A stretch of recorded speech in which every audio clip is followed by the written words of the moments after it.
After the blanket of snow has revealed the muddied ground after Ohio's cruel winter, life has found a way, and here you see a field of crocuses.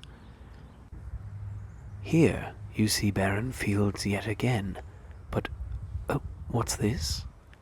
The common outside jack, evidently foraging for food.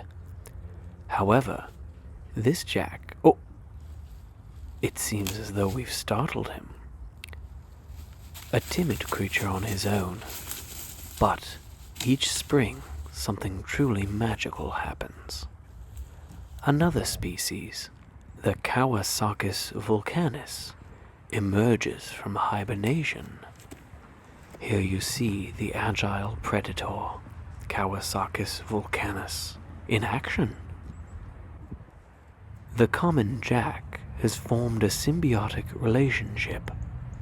After coming up and verifying that this is a potential mate, the jack goes off in search of its favorite treat. And here you see they've made a successful kill and have 3 Alani Nu energy drinks.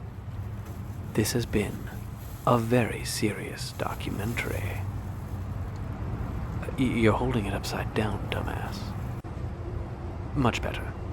Why are you still watching? This is the blooper reel. Wait. Oh, there it is.